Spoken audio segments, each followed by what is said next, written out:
This is lab one. All right. So I've started the recording and let me turn the camera on. Now, I realize that this is a little clunky. I do know how to use PowerPoint, but because this course was online or is online as well, or can be an online course, you have to do an ADA accessible, not just give me 1 minute. Be right back. Very good. Thanks.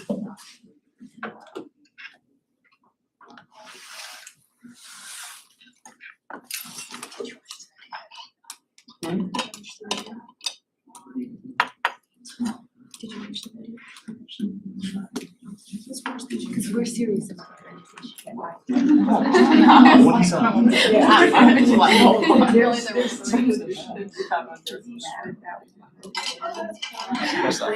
Just finished it on the cut right here. Just in case. I just did different chapters. No, I just watched it. I was like, wait, we could probably get it. I just had it like in the corner of me better. I got scared. Yeah, I It's even a- You're one now. Yeah. Oh, thank you. Sorry about that. My allergies have gone crazy. So I had to narrate the PowerPoints and I've tried everything I can do to get it to stop when I click on the play slideshow. It won't. I've tried redoing the PowerPoints by copying and pasting. It always picks up the audio and it continues to do it. So I am not sure what to do other than to just not put it into play mode and just have it in the edit mode so that you can see it. But I apologize for that. Like I said, I've tried multiple things to try and fix or correct the problem and it just doesn't want to do it. I guess I could individually go in and retype because when I click copy and paste, it does the same thing and it includes the narration in the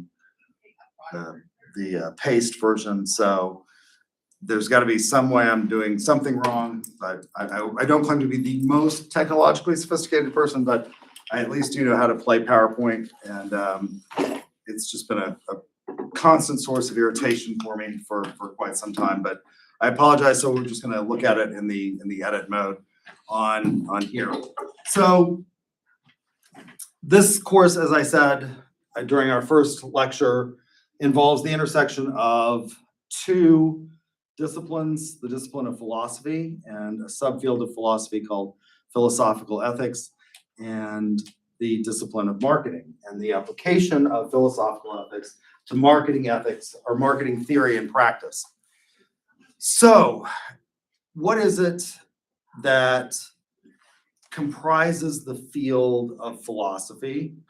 And let's start with, did the Greeks invent philosophy?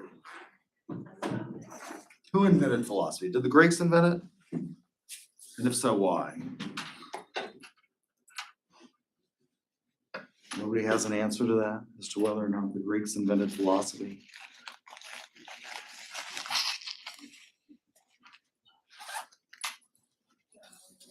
No one has an answer. No one wants to take a shot at whether or not someone other than the Greeks invented philosophy. Maybe there is probably an older Chinese philosophy. Okay, maybe. I do not claim to be an expert. I have had a lot of Western philosophy, so I don't claim to be an expert in Eastern philosophy. What I would say is that fundamentally, a lot of the older Eastern, what we would consider maybe Eastern philosophical texts, are not pure philosophy. It combines religion. And so these are the three questions that philosophy attempts to answer: the question of knowledge, the question of governance, and the question of conduct. And you don't have to answer these questions using philosophy. And I would say that most of the older works, the pre-Socratic work, uses different methodologies to answer these questions that's primarily based in a religion and not in philosophical thought. You don't have to use philosophy to answer these three questions are the foundation of sort of academic thought. They apply to all people in all places at all times. These are the three great questions of sort of what does it mean to be human? What separates us from other species? And it's the struggle of these three questions. The question of knowledge. What is it I can know, and how can I know it? And it turns out this is actually pretty difficult. We think we know a lot of things, and maybe we don't know as much as we think we know. What am I sitting on? A table? Why is it a table? What makes it a table? Use it like one. Am I using it like a table? You set something on it. I'm setting myself on it. Does that make it a chair? Bigger than a chair. Huh? Is it bigger than a chair? I don't know.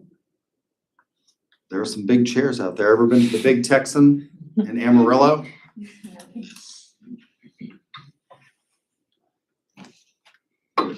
Why is this a table? Because we say it's a table. Because we say it's, but what makes it a table? The patent behind the table. That's a legal concept. I don't think it's a table. I think it's a desk. Because you're using it as a desk. You're using it to put your computers and your papers and things on to write with in a class. I don't think it's a table. But maybe it's not a desk because desks usually have drawers and it doesn't have drawers. But do all desks have drawers? How many of you grew up in an elementary school? You had those god-awful desks that were a chair all molded in one with a little cubby hole under it. That doesn't have a drawer. So why is that a desk? I don't know. Do you see, if we can't agree on what this is it a chair because I'm using it as a chair? Or is it a desk because the majority of you are using it as a desk? Or is it a table because it lacks drawers? Well, do all desks have drawers? Well, your school desks didn't have drawers. Like if we can't come up with what this is absolutely definitively, how are we going to agree on anything else? This is pretty basic. So what is it we can know, and how can we know it? What does it mean to know something? We think we know a lot of stuff. This is not trivial. When we ask questions, we think we know. So one of the things that we study in ethics is people's ideas, right, about ethics.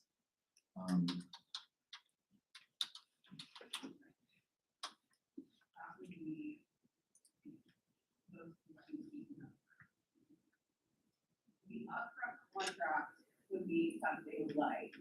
Let's see if I can find this. What would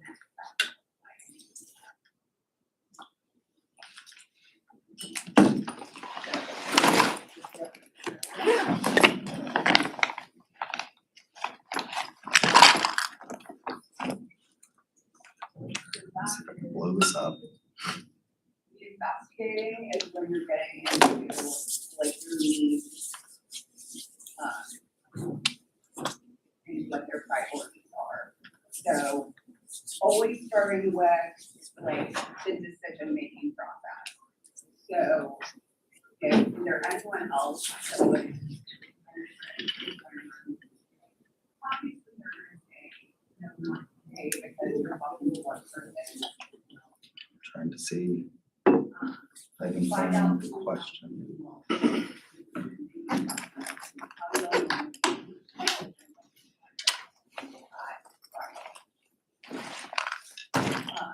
Go through that, and then you're gonna go through it. So I won't go into that and right now, we're gonna spend a class period on each of these types of questions, so.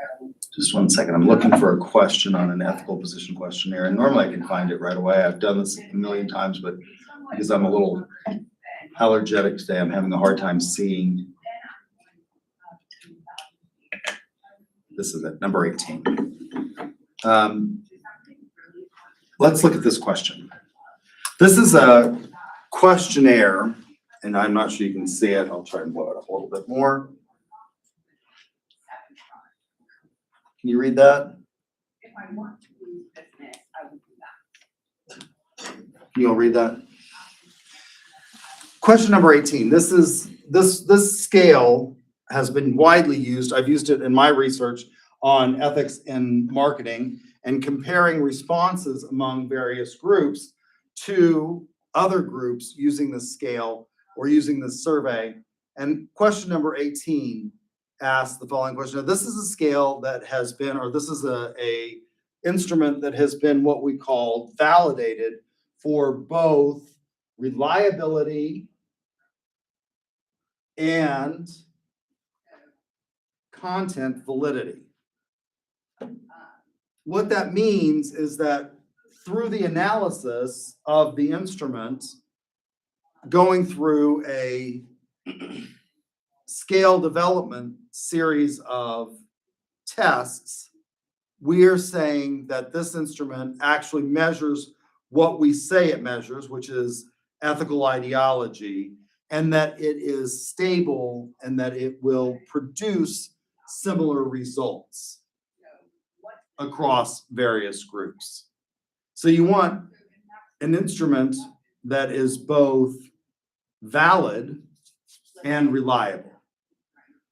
Let's think about a scale, for example, that weighs things like a human scale that many of us have in our homes to determine whether or not we need to push back from the table and consume less. The scale measures weight, but if it consistently shows that someone is 10 pounds heavier than they are, no matter who the individual is, it's not a valid instrument for weighing, right? It is calibrated incorrectly to determine the actual value that we are seeking to determine. It may be reliably wrong,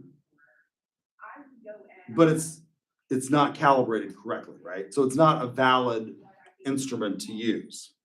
Similarly, in questions research, we want to know that what we're asking is what we think we're asking, and that it will produce results that are calibrated in such a way as to capture what it is that we want to capture. So if we look at question number 18, rigidly codifying an ethical position that prevents certain types of actions could stand in the way of better human relations and adjustment. There's a major problem with this question. Can anybody spot the problem? I'll read it again.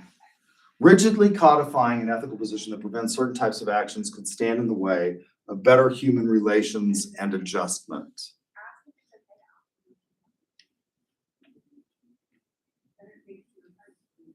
Again, I've used this instrument, but I note that this particular problem, this particular question has a problem. investigating or will we? The problem is that you're asking in one question about two different concepts. It's what we call a double-barreled question. There is a difference between human relations and human adjustment. Human relations are how well you can get along with other people. That's human relations. It's an external characteristic. Whether or not you are able to navigate the world in a way that is not, full of conflict with your fellow human beings. That's human relations. Human adjustment is an internal characteristic. It's whether or not you are psychologically stable. If we go through the DSM-5, whether or not you suffer from major psychoses is a factor of human adjustment. Whether or not you are a stable individual, capable of functioning. Do you see the difference there? Human relations is an external skill. Human adjustment is whether or not you are psychologically well-adjusted or well-being. You may be a sociopath. There's somebody who's written a book called The Sociopath Next Door. Sociopaths are oftentimes very good at human relations. They're social in many instances. They're capable of manipulating people. But they're not well adjusted. Do you see the problem? So we think we know a lot of things, and it turns out that maybe we don't know as much as we think we know. And so we have to think about these things. So the question of knowledge is not trivial. What is it I can know and how can I know it? The question of governance, what is the best form of organizations we can develop in order to facilitate good human relations? And then finally, the question of conduct.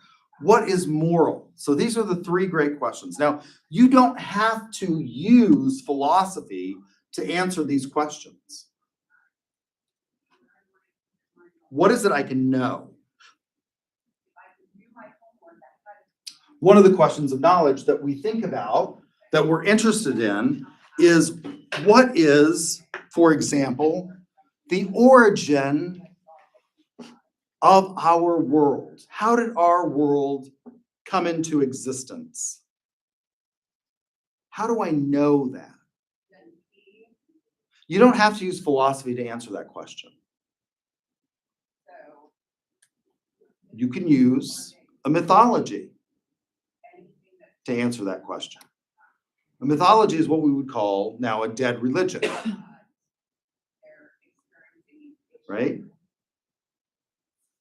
The ancient Egyptians had an answer for how we got here in their mythology. You can use religion to answer that question of how we got here. In Genesis 1, God created the heavens and the earth. Or you can use critical analysis. What is it I can know? What does science say about how we got here? So you can answer these three questions differently. Now, why is it that I think that the Greeks invented philosophy? Well,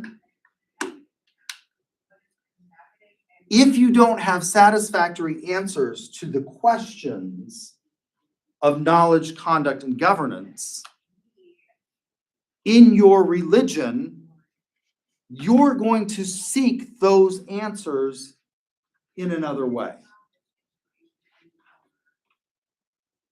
The answers that were provided by the Greeks' religion were not terribly satisfying. The Greeks had a pantheon of gods. And at the head of that pantheon of gods was the king of the gods, Zeus. How did Zeus become king of the gods?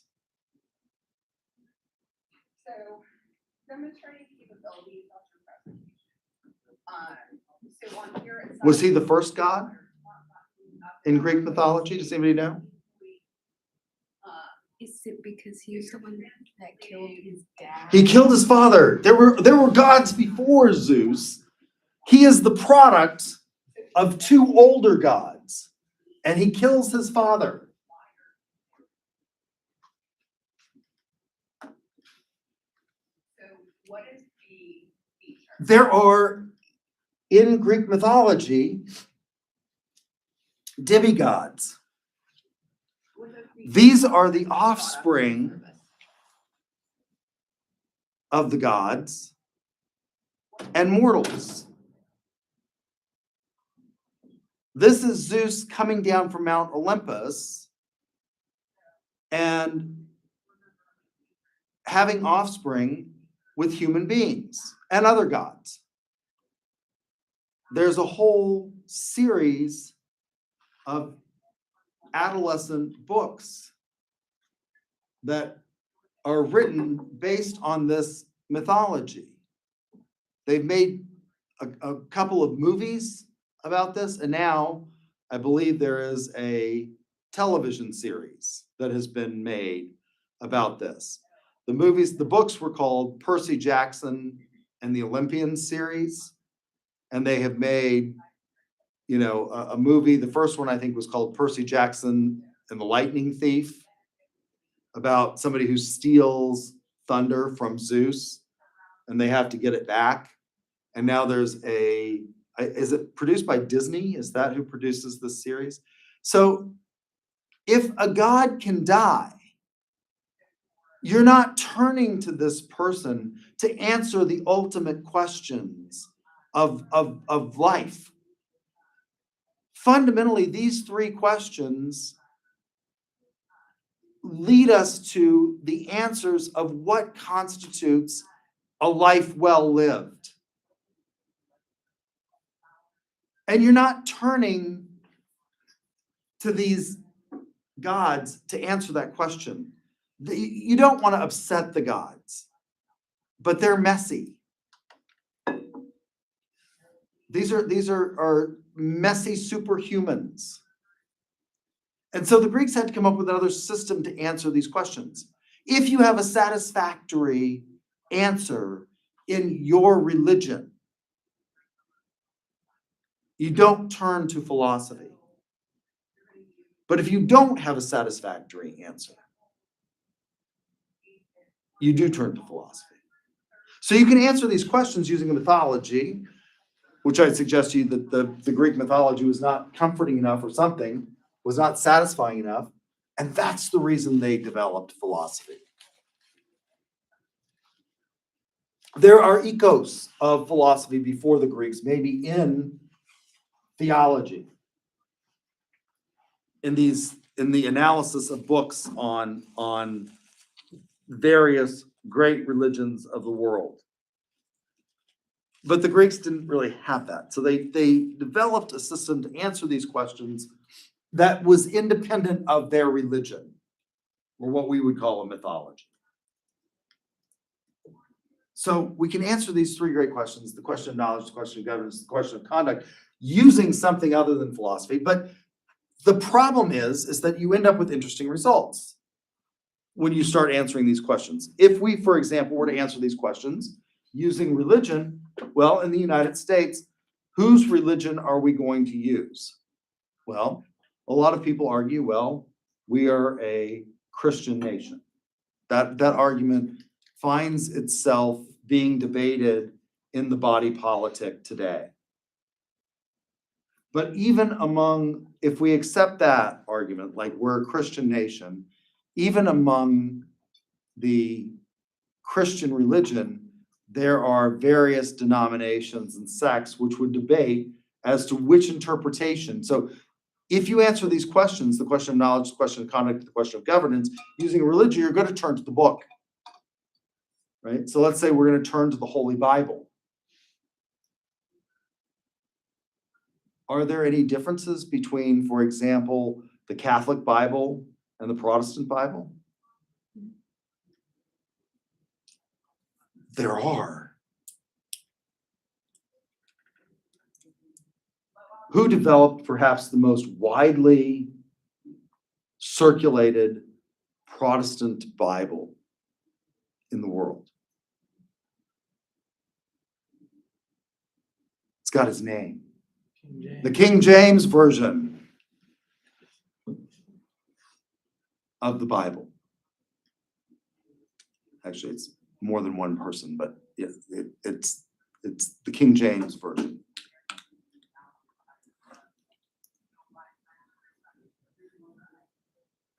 That leads to further developments of interpretations of the book, such as the New International Version.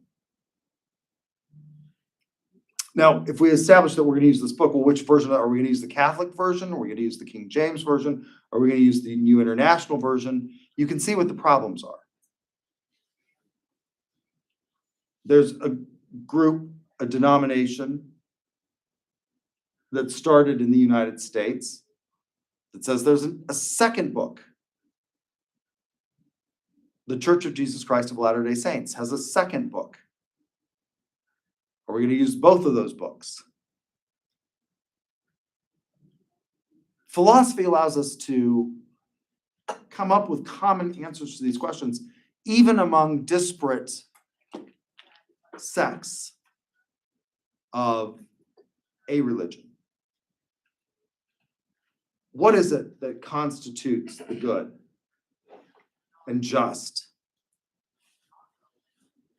What is it I can know? What is it I can do to form a more perfect governance? And what is it that is the correct course of conduct? So we answer these three questions using philosophy in this class, and we'll intersect the answers to that with marketing philosophy. And we'll talk about marketing philosophy as well.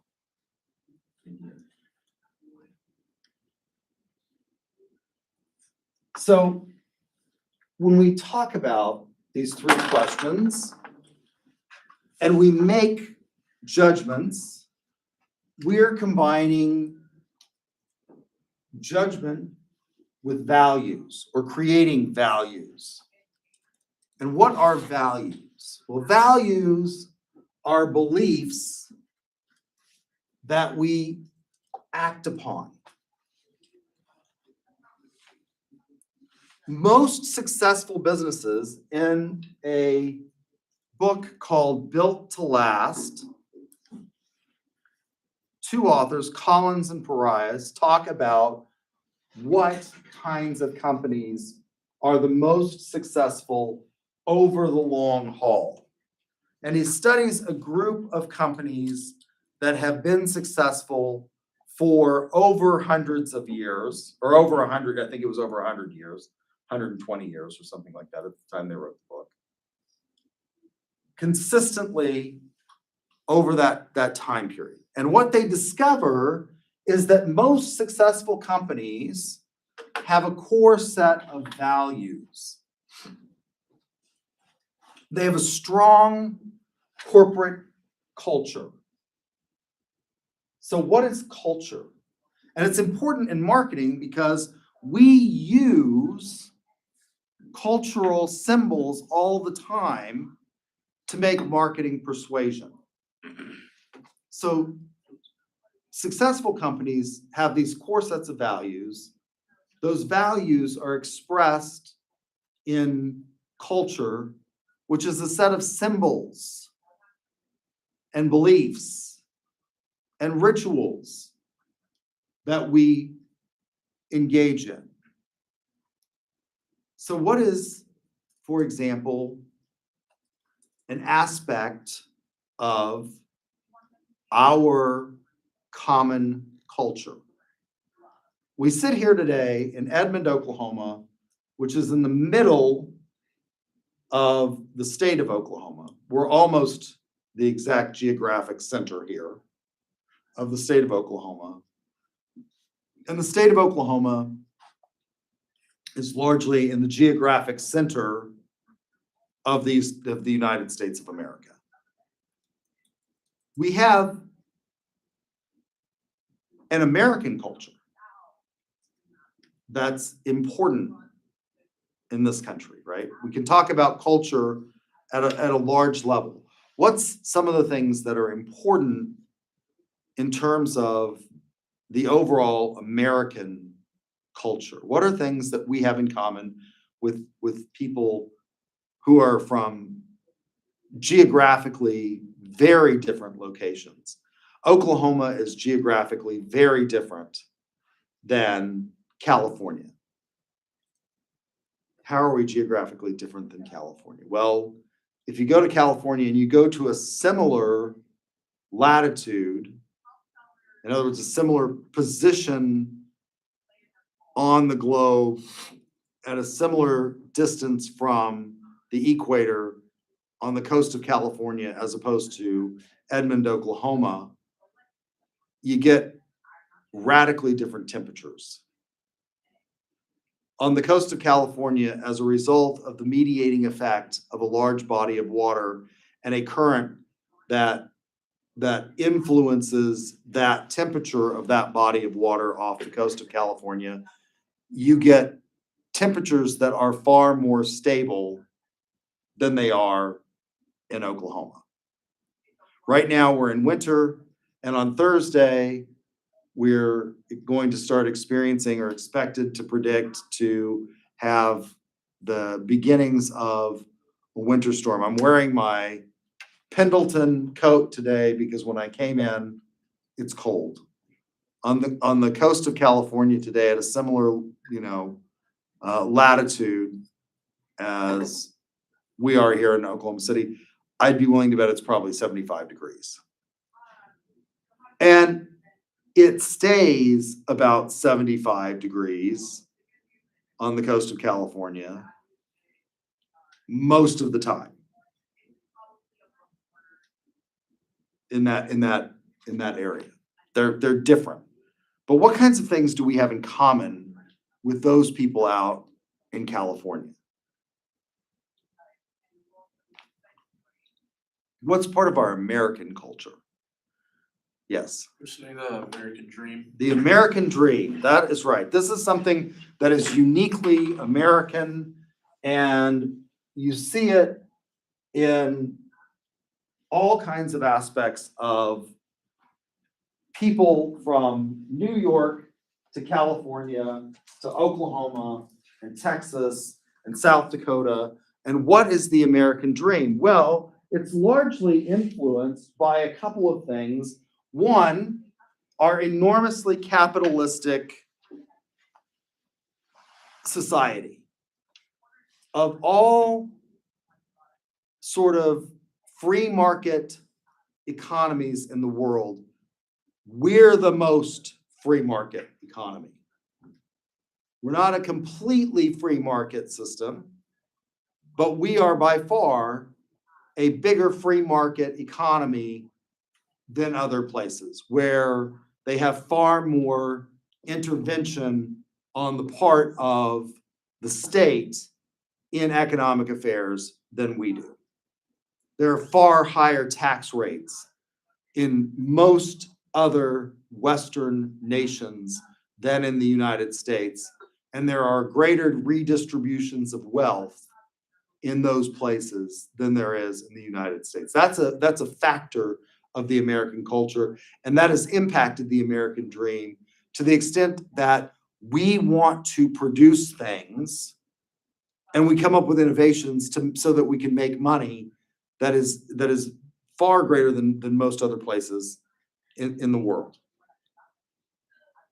And it also influences that production mentality and that ownership focus also produces a unique aspect of American society that is a huge part of American culture and the American dream, which is home ownership. A far larger percentage of our population as a per capita figure owns their own home. That is deeply ingrained in the American psyche, is this desire to own your own home. That's not found in other societies to the extent that it's found in the United States. In lots of places around the world, people don't think about owning their own home. They'll never own their own home. They will live in apartments their entire life. Why? Because they have small countries with limited geographic area.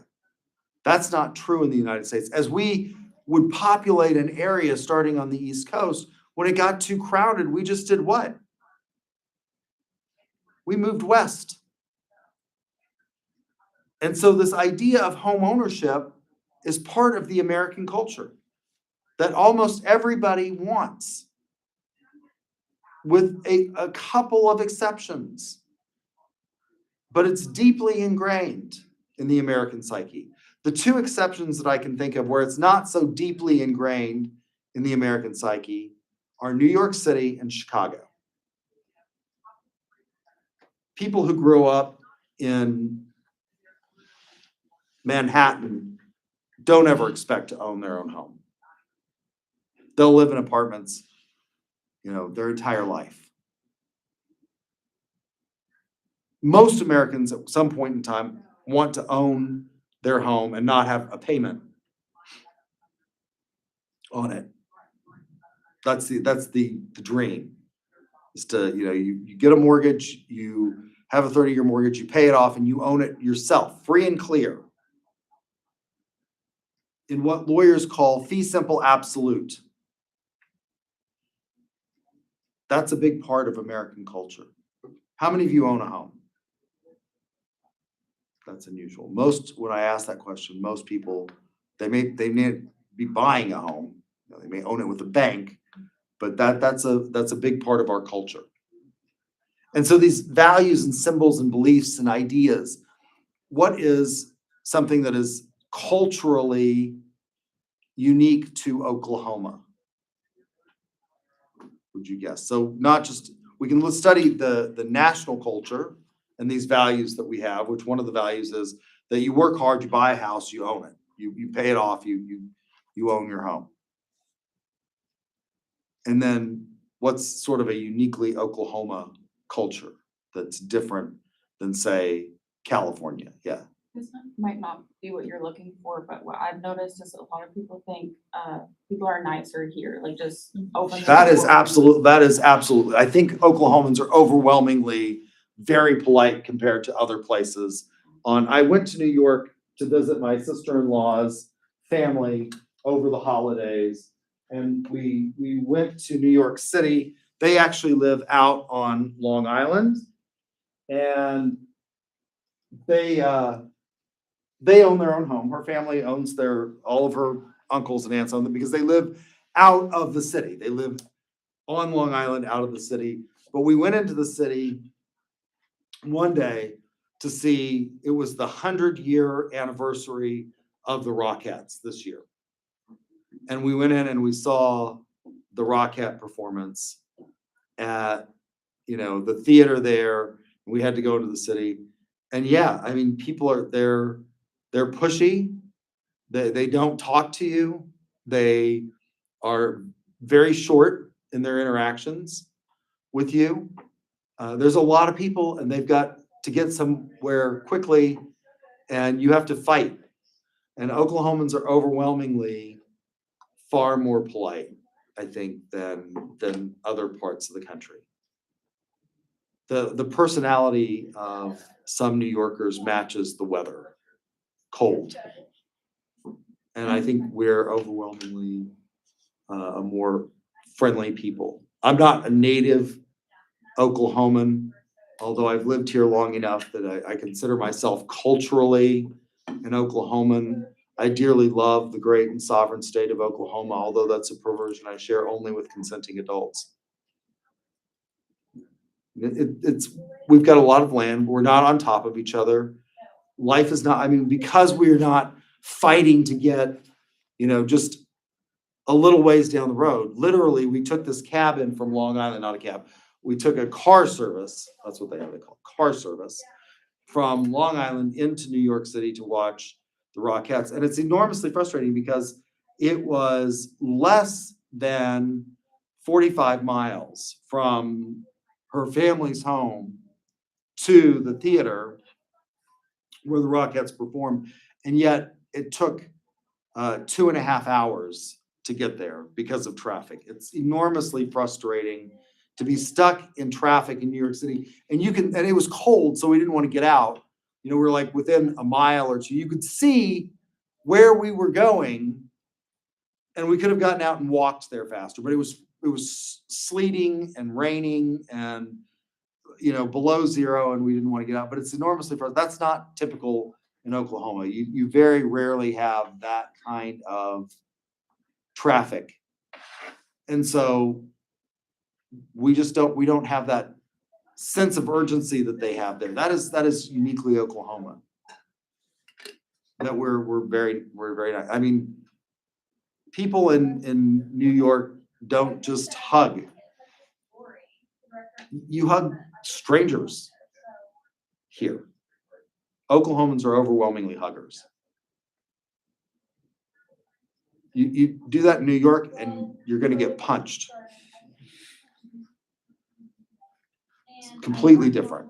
So these cultures are significant, right? What Collins and Price found is, though, that not all companies have what we would consider to be good values, admirable values. They're successful, but they may not have great values. Philip Morris manufactures cigarettes. They've been a very successful company. Why? Because, I don't know, people like to engage in addictive behavior.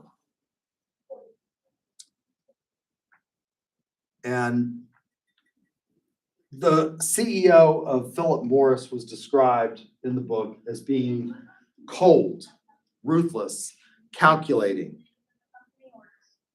He was quoted as saying, "I see nothing morally wrong with selling people a product that they don't need."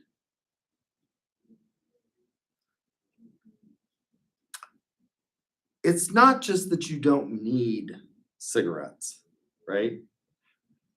They are actively dangerous.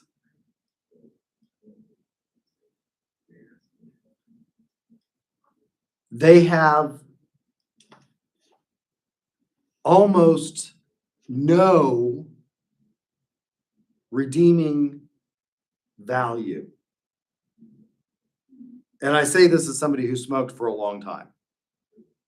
If you go to law school, you start smoking because the stress is so enormous that you learn to smoke. So I smoked for a long time. I guess the only positive value that you can think of that maybe cigarettes have is that they are an appetite suppressant. They do reduce your desire to eat, but at enormously Did you ever go to Love's Travel Stops? Different or drastic costs in terms of other aspects of your health. Yeah, probably we all need to lose weight, but engaging in smoking to do that, when it leads to lung cancer, higher levels of breast cancer in women, esophageal cancer, gum cancer, gum disease, heart disease, and a plethora of other things is probably not good. So it's not just that cigarettes are not, you don't need them. Is that a Stanley Cup that you're drinking? It's a Stanley Cup. You don't need a Stanley Cup, right? That's become a kind of a popular like status symbol, I guess, is the Stanley Cup. People want that. It's a company that's been around for a long time. And then it became really popular in the last year as a result of anybody know? What marketing, what trend though? Colors, changing colors. No? It was a TikTok video that made it go viral. TikTok video, I believe. I think it was a TikTok video. And now all of a sudden everybody ran out. And this company that's been around for a long time that nobody had really heard of. When we said Stanley Cup before, what did you think of? Yeah. Right. Yeah. You thought of a sporting trophy, not that, but that's a Stanley. So there's, like there's nothing wrong with it. The other people make those kinds of insulated cups, right? I mean, like who else makes those that are popular? What's the cooler brand that everybody wants? Yeti. Yeti makes cups like that. Orca makes coolers and cups like that. I mean, there's a wide variety of people that make those kinds of, insulated cap on sippy cups. And there's nothing wrong with that. I mean, there's no moral import to it. It's not actively harming you. It's okay to use and drink out of. You could use a Yeti or an Orca or whatever, and those are interchangeable. And there's nothing wrong with those. Smoking is different. It's not a product that you don't need. You don't need the Stanley Cup. You like it. It serves you. So you have to have some kind of cup. Like we should all drink more water. That's one of the things that they tell us that, we're all probably slightly dehydrated. Not me. I drink about a gallon of water a day. But, there's no moral import. But smoking is not like that. Smoking is actively bad for you. It's not when he says, I see nothing wrong with selling people a product that they don't need. There are lots of products that we don't need. I didn't need these ducks, right? But they're not actively harming me. Smoking actively harms you. So you don't have to have good values in order to be successful. You just have to have a core set of values. So one of the things that we look at is how do we develop these values using ethics and marketing theory and things like that to come up with what we think is a good business ethical environment. What about ethics and the law? A lot of people argue that the law is an acceptable moral minimum. Just follow the law. And that's nice from one perspective, in that it's sort of clear cut in black and white. What do? You go to the book, you look at the law. If the law says don't do it, you don't do it. The problem with that argument is that the law is an acceptable moral minimum, and a lot of business ethics texts actually say this, that the law is the floor, it is the base of business ethics. The problem with that argument is that the law itself may be immoral. Throughout history, this theory of the law being the ethics that we follow is called legal positivism. And again, it's nice because it gives us a clear cut, just don't violate the law. Now, the law has become pretty complex in the United States. There are literally thousands and thousands of laws to which you are subjected to, most of which you don't know, but you could know because they are written down somewhere. The tax code, pay your taxes. It's written down in the code. what are legitimate deductions and what are not, right? The law itself may be immoral. For most of human history, slavery in some form has existed. And it was the law.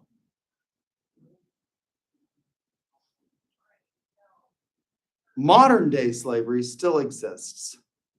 CNN did a special a number of years ago called How Ethical is the Chocolate in Your Easter Basket? Worldwide, Easter is the largest day of chocolate sales. Let me see if I can find this article. Let's see. I think they may have taken it down. But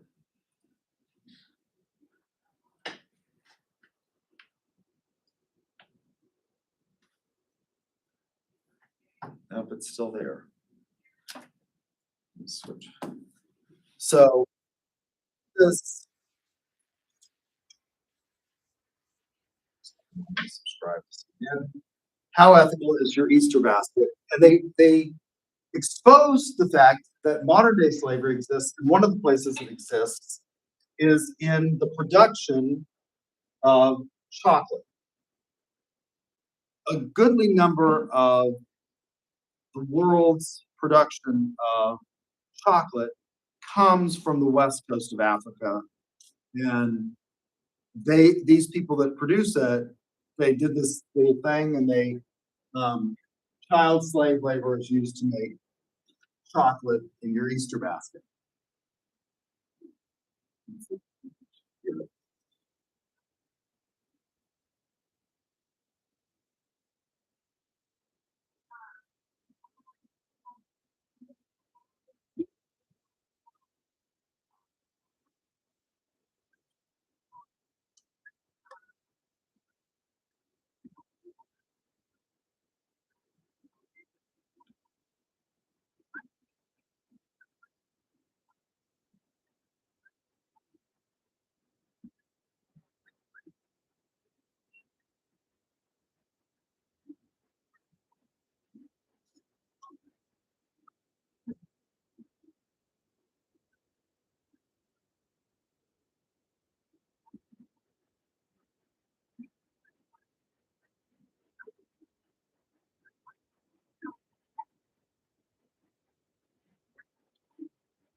Okay, thank you.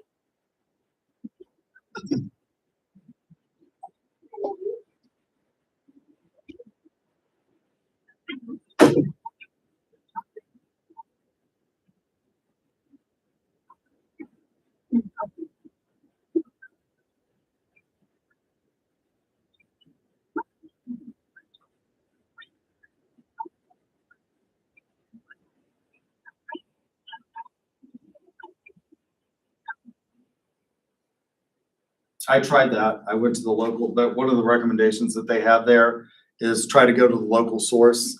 and see, ask them where their chocolate comes from. And I went to one of the local sources here in Oklahoma City to try this to see if they could tell me. And I said, where does your chocolate come from? And they're like, Texas. And I said, no, they don't grow coca plants in Texas. Yeah, Texas. No, we don't grow, the tree that produces chocolate in Texas. She's like, Kathy, no, just wrong. We don't. But anyway, the law says that that's legal. Most of us would say that's morally bankrupt. The use of slavery is morally bankrupt. So the law itself may have moral issues. So it's an important factor that we have to think about in our development of philosophical ethics. But we have to recognize that the law has limitations. What is legal, either from a de jure or de facto stand, should be looked at. So this means by law. It's actually written down, and this is by fact. What's actually occurring. So we have to think about the law, but we can't rely on it exclusively when we think about these questions of conduct in philosophical terms. What is the right conduct that we should have?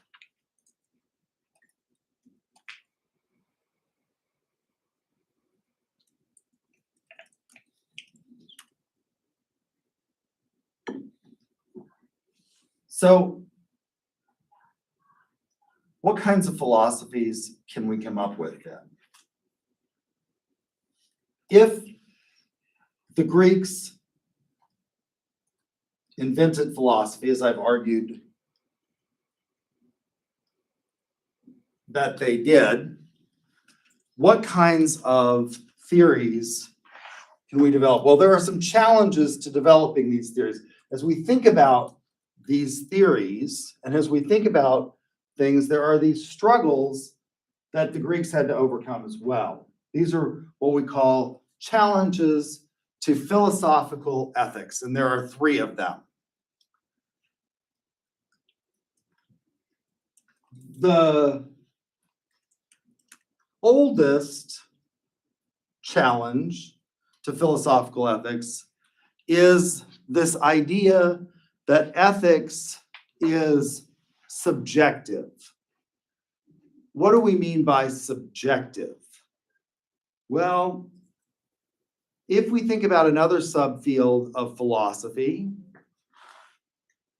called aesthetics, which is the study of beauty, one of the things that philosophers have argued forever and ever and ever is that beauty is in the eye of the beholder. What one person finds beautiful, somebody else may find abhorrent. And that seems to be true.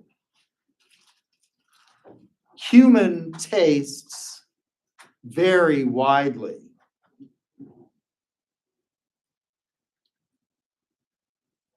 To which my grandmother used to say, there's not a pot so crooked as you can't find a lid to fit.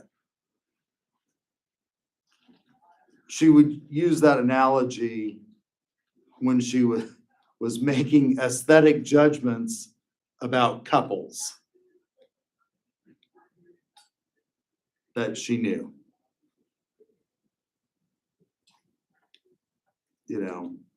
Julia Roberts married Lyle Lovett. You all don't know who Lyle Lovett is, but I can assure you that Julia Roberts married Lyle Lovett at one time. Now, Julia Roberts is in many people's consideration or opinion to be an extremely attractive woman. Maybe not the most beautiful woman, but clearly like very attractive individual by most people's standards.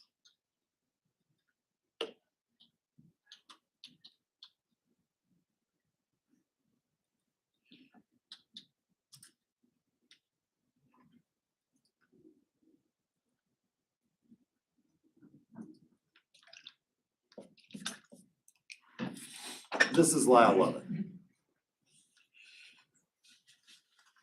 That's when he was married to Julia Roberts. He's got a very asymmetrical face.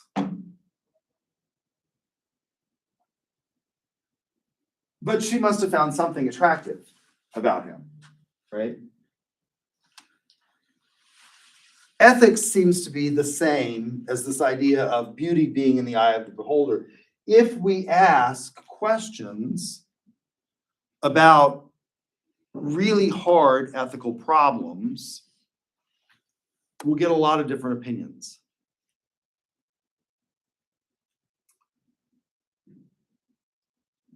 Let's take, for example, the marketing of drugs that lead to the inducement of the termination of pregnancy. There are people who argue that that is immoral. That is the position of the Holy See, that abortion is murder.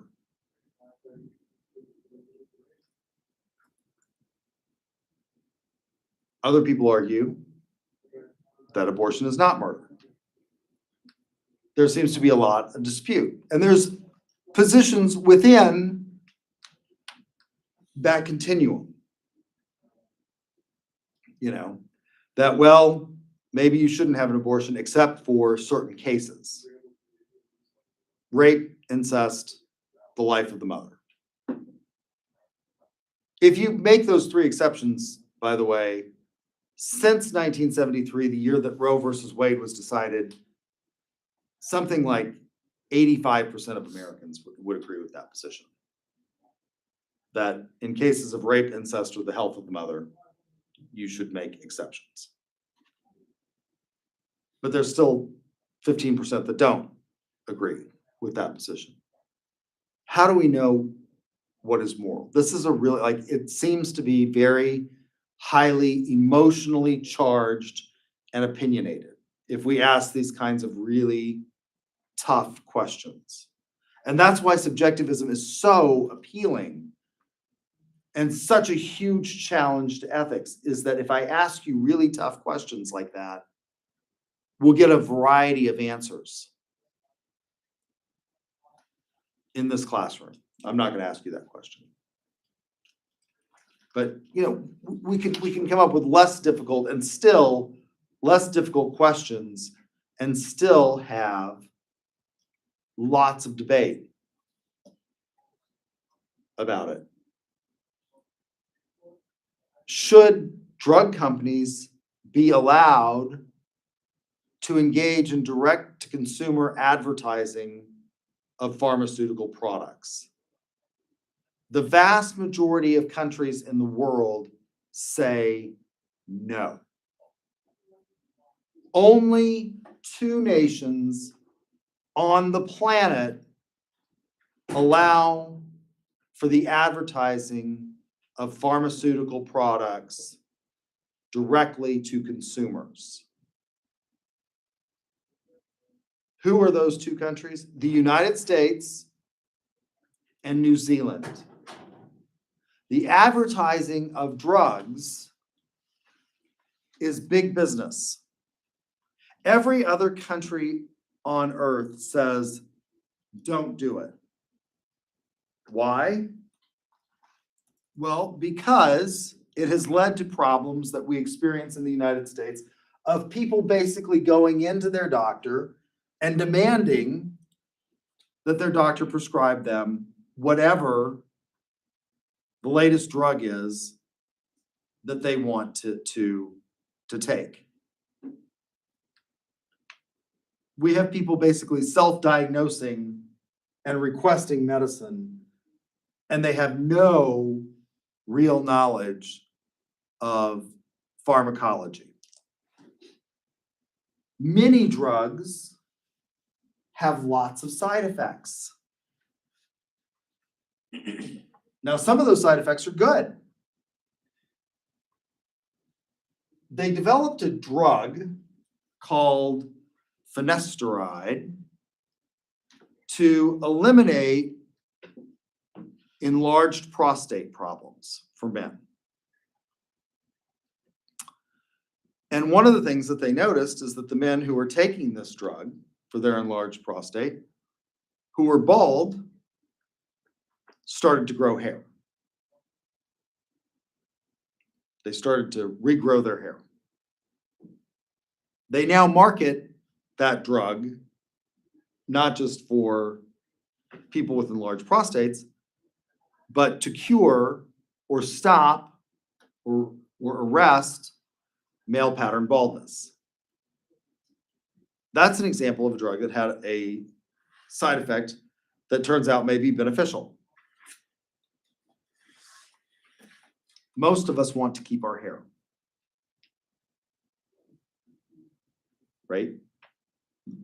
We spend an enormous amount of money trying to look good, and hair is one of the things that sort of helps us do that.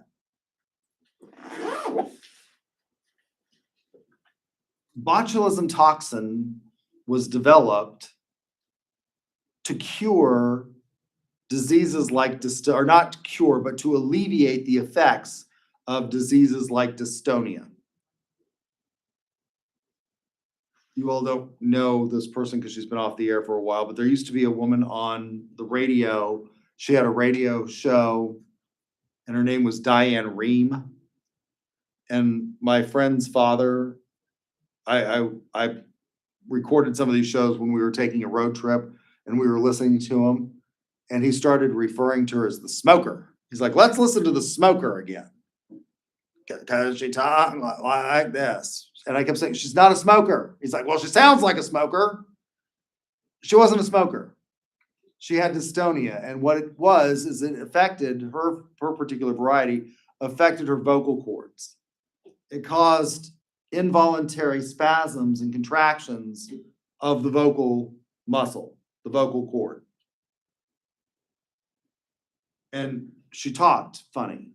Well, botulism poisoning, they found, alleviated those involuntary contractions in people who suffer from these kinds of diseases that have, like palsy and dystonia and others. They noticed an interesting side effect about that. In the places that they injected the botulism, which is sold under the brand name Botox, people's wrinkles disappeared. Another positive side effect of this drug. And now you have people running to their derms, begging to be shot full of syringes full of botulism toxin into their face. Because, again, we're sort of obsessed with aesthetics in this country. And they advertise Botox on lots of platforms, historically on television. You all have seen the Botox ads, right? On TV. You can get them on YouTube.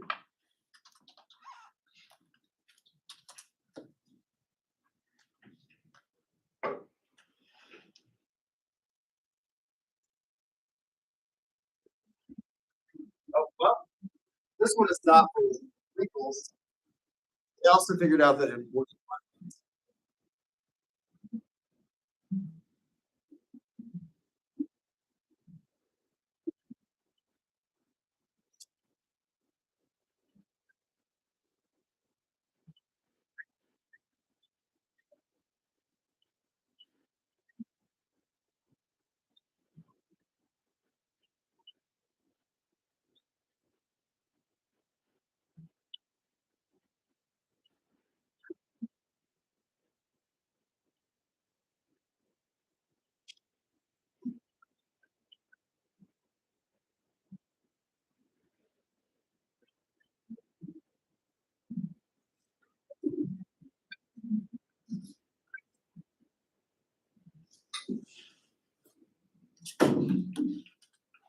So another side effect that they discovered was that people who had headaches, if they were injected with Botox, the headaches started to go away. Lots of countries won't let you do this kind of advertising. Why? Because we have people running out to their doctor and demanding that they get shot full of Botox to cure with their headache. They don't really have the ability to think about this, right? So that's where I'm gonna have to stop for today. We'll finish this tomorrow or on Thursday. If you got ducks, come see me.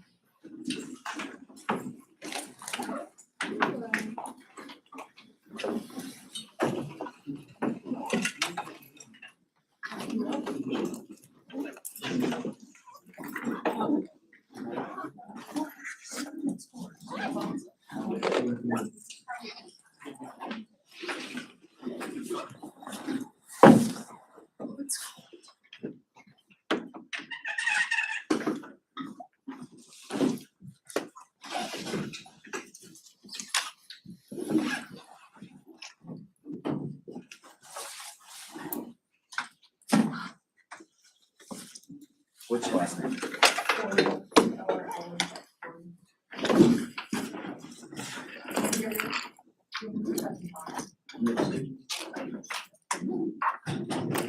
Oops.